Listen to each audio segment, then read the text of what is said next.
Hello, everybody. This is Josh Bycer from GameWisdom.com. Welcome to another Critical Thought. Today's Critical Thought is going to be on Suda 51, or more specifically, the concept of style in video games. Style is one of those topics that I really don't talk about all that much. If you're watching this on YouTube or anywhere else, you know that I'm a mechanics, game design kind of person. I can talk about almost anything mechanics related or anything about game design. It's become a bit of my, I guess, hidden talents. My prop here, of course, is a perfect example of a game of style, and that is Killer 7. This was Suda 51's first game in the United States, part of the Capcom 5, which was Capcom's plan to publish 5 unique games for the GameCube. Some of them, like Beautiful Joe, were amazing, some didn't even make it out. I think Piano 3 kind of got like halfway in the middle. It was okay, but not great. But Killer 7 is the outlier. It's a very unique game, and it became sort of the style of Suda 51. Now, when we're talking about style, I'm not referring to story or storytelling, but I'm referring to sort of like this sense of like personalization or something that makes the game, I guess, greater than the sum of what it could be considered mechanic wise. And Suda 51 titles are that in spades. The story of Killer 7, which I still don't fully know today, basically has you playing as a man with 7 personalities who battles suicidal bomber monsters around the world. He switches between his personalities using television, and each personality is completely different. If I'll bring this back up here, I don't know if you can see it exactly, but you have a luchador who wears a suit with grenade launchers. The guy in the bottom left or right, it's hard to tell because of the reflection, with the sunglasses, is a blind albino who becomes invisible. And your main guy is a wheelchair bound guy who has an anti tank rifle strapped to his wheelchair. It's an insane game. I'm writing a piece about like some of like the most interesting and mature GameCube titles, and Killer 7 definitely falls into that realm. But here's the thing about Killer 7, what has sort of become part of Suda 51's MO. The game is stylish to a T. All the cutscenes look like a shootout is about to break out. Everything has a very stylized look with its cel shade animation. The story just keeps you immersed because you have no idea what's going on. But the mechanics just don't work all the way. You have 7 personalities, but you really only need 1 or 2 for actual fighting. The rest are practically just used for specific boss fights or puzzle solving. But you have to basically go back and forth between the save station in order to unlock them. There's a lot of weird mechanics with holding on to blood, which is your resource. That's another weird thing. And you have to use that for special abilities, but if you run out or you mess up, you have to grind on normal enemies until you can get enough. The game is completely unique, but it's also an on-rails kind of experience. If you haven't seen it yet, definitely Google or YouTube like plays of it because it just needs to be seen. And that's the weird thing about Suda 51's games. They have this huge sense of style, but the mechanics always leave me wanting more. There are games that I love their stories just because of I want to see what happens next, but I don't really want to play them. And I know that sounds very weird. And I felt the same way about each one of his titles I've seen. No More Heroes, Killer is Dead. The only 2 that I haven't played yet are Shadows of the Damned and Lollipop Chainsaw. Now, when we talk about style, it begs this question that I want to ask you folks. Does style trump game design to some extent? Are there games that just look so amazing or so unique that you can put aside obvious problems with their mechanics? And what's interesting when we talk about style is that the only developers I can think of that have gone this route are usually from Japan. Like, besides Suda 51, we have Hideo Kojima. the developer of like Bayonetta, whose name escapes me, and probably a few other ones. So another question for you folks: are there any Western or European game developers that you think has a sense of style to it, or style to them? I'm sorry. And it reminds me a lot of the film industry during the 70s through 80s, when we saw a lot of the cult classic directors sort of appear. People like Cronenberg, Carpenter, Craven, etc.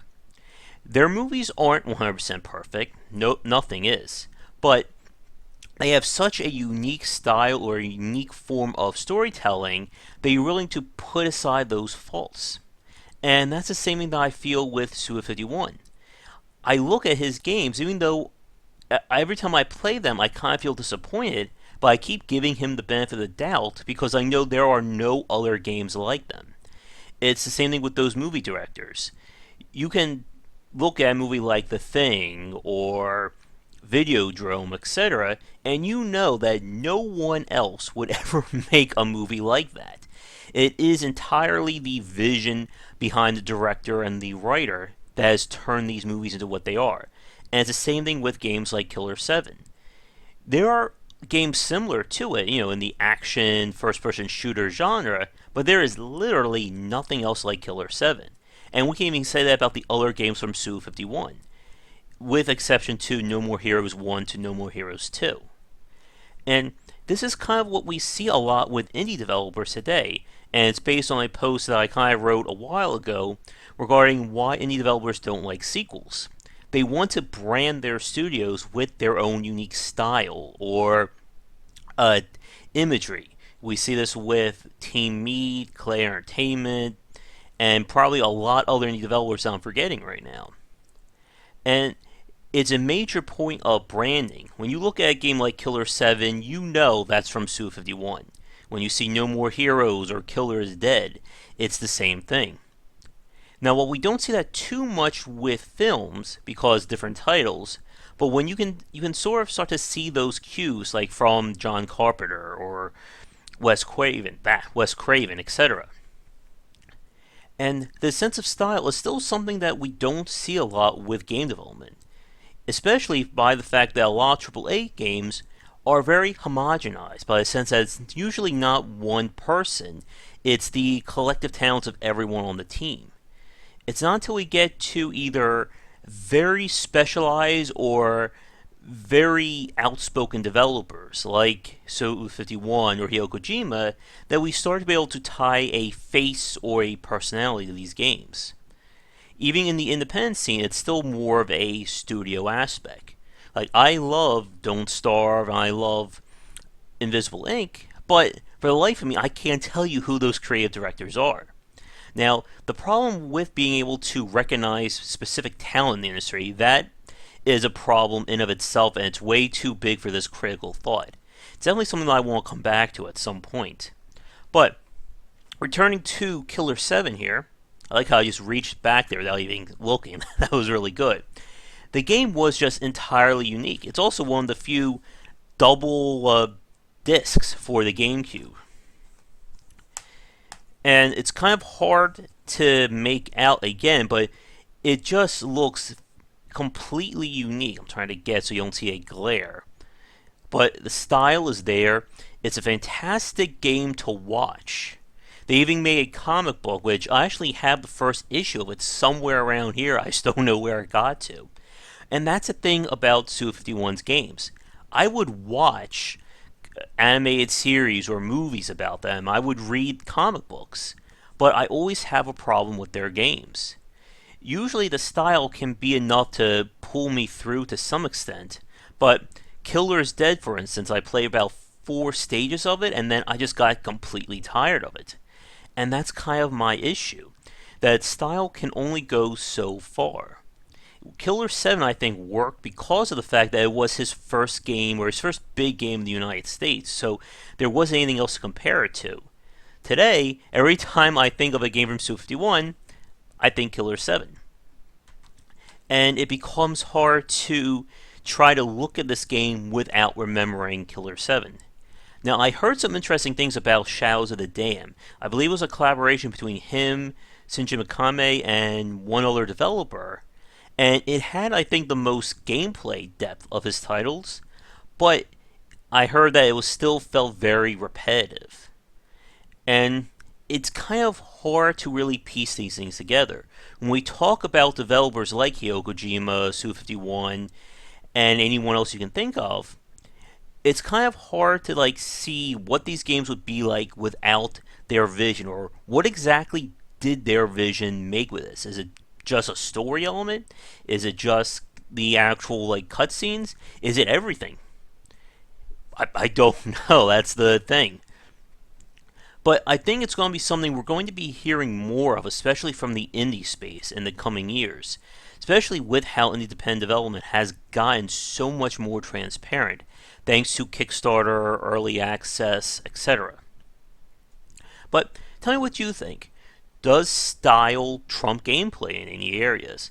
Can you think of any other developers, like I said, other than Su51 and a few of the other Japanese developers I mentioned, that bring that style to these games? And then that style that can be seen in other titles. Again, it's one of those concepts that we don't really think about all that often because we normally consider video games both as a product and as a group effort, which they are. Very few video games are built by one person these days. But when you have someone who has such an extreme personality or extreme sense of style, they sort of become the face of their product. Even we could even say in some extent like Sid Meier with the Civilization series, even though I know he's not the creative lead I think anymore on recent Civ games. But we could also say the same about Will Wright during his time at Maxis. But that's this critical thought. I just really want to get it out because I've been thinking about Killer 7 over the last few days. So with all that said, thanks for tuning in. If you enjoyed it, be sure to leave a comment and of course like and subscribe to the channel. Like I said, if you haven't checked out Killer 7 yet and can find a GameCube, definitely grab it. The PlayStation 2 version did have some loading issues, so the GameCube one is actually the superior version. Be sure to check out game-wisdom.com where I examine the art and science of games. Follow me on Twitch and Twitter under GW Bycer for the latest updates on when new content goes live. And of course, you can find me on Patreon under Game Wisdom. Donations would be greatly appreciated. They will not only allow me to keep putting out great content like this while supporting myself, but you can also get more great content added, including more streams, more videos, and even we have offers now for more podcasts during the month.